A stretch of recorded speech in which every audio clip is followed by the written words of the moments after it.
Hello and welcome back to your Pennsylvania Dutch Minute. We are just coming off of a big celebration in Pennsylvania Dutch culture, and that's Groundhog Day, Grunzadag, the day that the groundhog, of course, forecasts the upcoming or the rest of the winter. Is spring right around the corner? We're gonna have 6 more weeks of winter.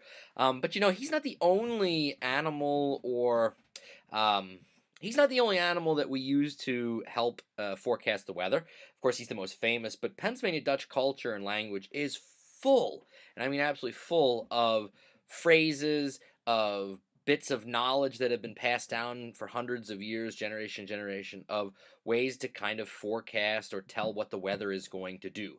Now, I chose, how many did I choose? Six? One, two, één, twee, drie, vier, fünf for a sec. 5 or 6 phrases, random ones that I pulled out, and there's tons of them out there. If you start digging around in Pennsylvania Dutch books and so forth, you'll find these weather phrases. It's really crazy. I'm not here to tell you that any of them are 100% true. I'm not here to tell you that they're not true either. Maybe growing up, you remember your grandparents or your parents saying something like, "Oh, if the cows are laying down, then it's going to rain." Things like that. We have this big debate in Pennsylvania about the woolly bear caterpillars that we get in the fall. The amount of black shows how bad the winter is going to be. But Pennsylvania Dutch culture and language has quite a few of these, and I think I love them. I absolutely love them, and whether they're true or not, I just love them. So I wanted to share some with you that you can practice and then maybe try and test out as well. So we're going to practice some Pennsylvania Dutch today. Don't be intimidated by these phrases. Sound them out with me. Practice them, and eventually you'll get to the point where you'll be saying them and you won't even be thinking about it. So let's jump right in. The first one that I chose has to do with spiders. And this is the phrase: Wann die Spinne näher auf es Gras baue, gibt's rare. Wann die Spinne näher auf es Gras baue, gibt's rare. Wann die Spinne näher auf es Gras baue, gibt's rare. And the best translation, I guess, for that is, if spiders are building cobwebs on the grass, it's a sign of rain coming. Here's your next one. Wann die Gänse aufreirisch sind, gibt's Sturm. Or Storm, depends. Some people pronounce it one way, I've heard it other ways too. Wann die Gänse aufreirisch sind, gibt's Sturm. Wann die Gänse aufreirisch sind, gibt's Sturm. Translation, restless, noisy geese are a sign of a storm coming. Okay. Another one with geese. Wann die wilde Gans hochfliehe, wird's warm. Nieder, kalt. Wann die wilde Gans hochfliehe, wird's warm. Nieder, kalt. If wild geese fly high in the air, it indicates warm weather. If they fly near the ground, it will be cold. It's not a direct translation, but that's about the best. Literally, it'll be when the wild geese fly high, it'll be warm. Low, cold. So there's your direct translation if you're trying to learn the words. Next one. Gewittere im Spätjahr warm. Im Frühjahr kalt. Gewittere im Spätjahr warm. Im Frühjahr kalt. Thunderstorms in the fall, followed by warm weather. In the spring, by cold weather. Okay? The next one's a longer phrase, and actually I think this one's one of my favorites. And every year I want to try and watch the trees around my house to see if this one actually is true or not, but I always forget to do it until it's too late. This year was another example, so learn this one and mark your calendar for this coming fall and see if this one's true or not. So here it is. It's long, but don't be afraid of it.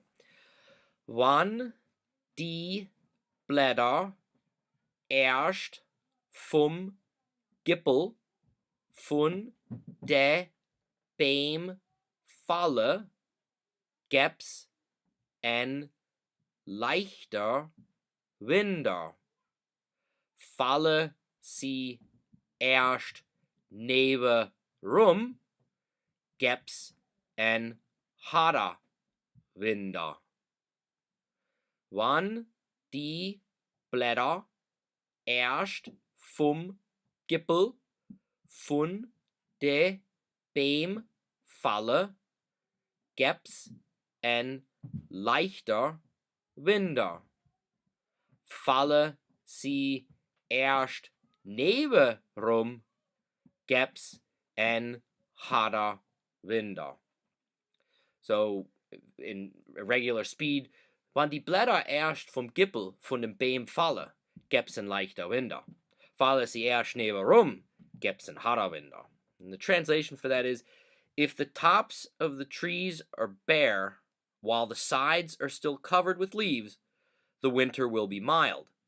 If the leaves fall first from the sides, the winter will be severe. Blätter is the word for leaves.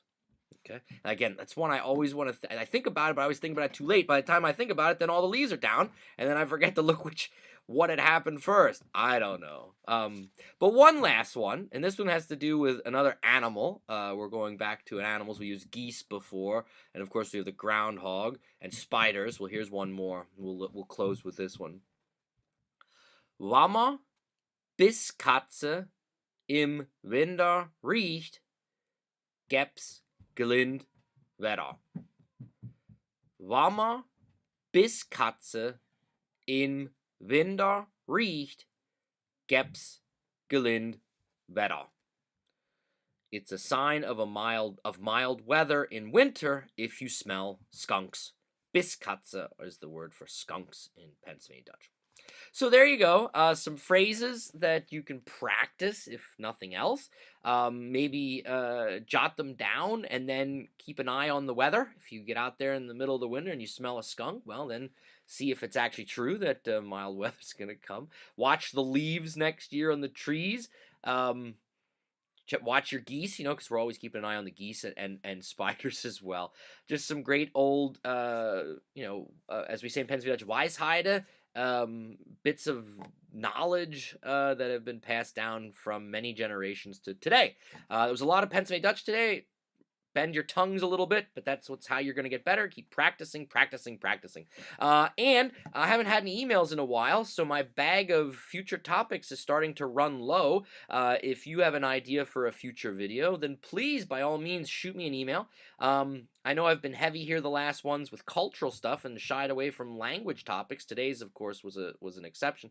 But, I would love to do more language topic videos. Just send me an email. My address is at the end of the video. If you haven't subscribed to the YouTube channels, please subscribe. Tell your friends, your family, your neighbors, anyone that you think would be interested in learning more about the Pennsylvania Dutch, our language, our culture, our history, or you just think somebody would enjoy watching my pretty face on the YouTube. But until next time, keep practicing your Pennsylvania Dutch. Get out there, find somebody that speaks and practice with them, and don't be afraid to make mistakes. That's the key. The only way you're going to learn and get better and improve is if you make mistakes, okay? And you learn from them. All right? But until next time, keep practicing your Pennsylvania Dutch and mock scoot.